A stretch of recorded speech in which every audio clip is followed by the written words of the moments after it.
And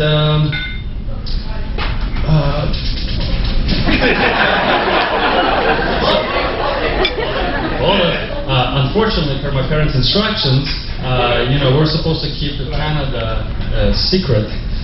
Don't tell anybody. So I was very sad to leave a good friend behind, the enemy lines, of course. So one day, Igor and I went to the school library to do some research.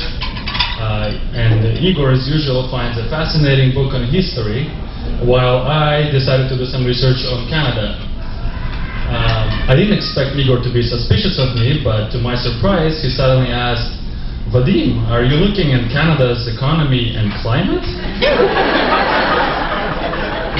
So I put on my poker face and told him that I was just curious, which he didn't buy. Not surprising, he can read me so well in our poker games. I will admit I'm not very good at lying, so I told him the truth. You should have seen Igor's face.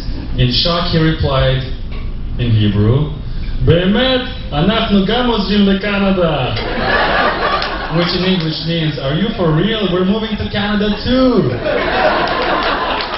Love was in the air.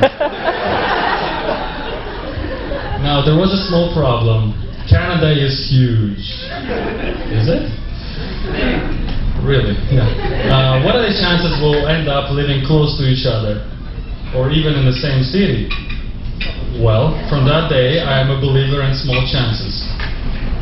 We ended up in the same classroom again, but this time in grade 11. From this day, we felt like the luckiest friends ever. And just like in fairy tales, we lived happily ever after.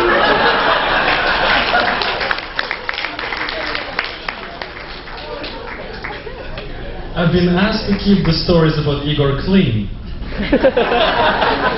and try not to embarrass him too much, but there have been so many amusing adventures.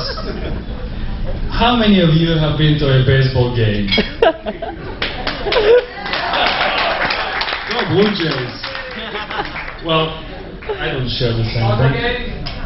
Yes, I'll talk about it in a second.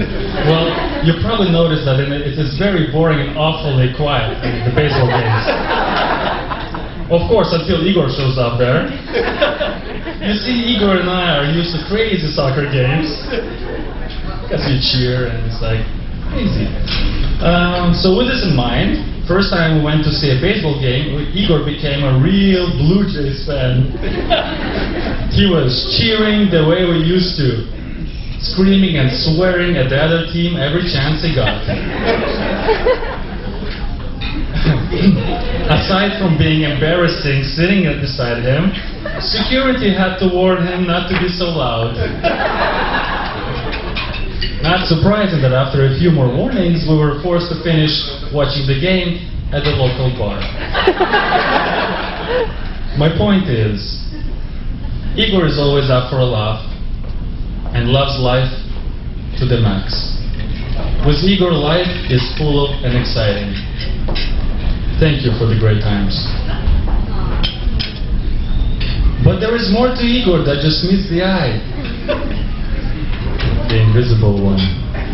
I can honestly say that in all the years I've known him, no one has ever questioned Igor's intelligence.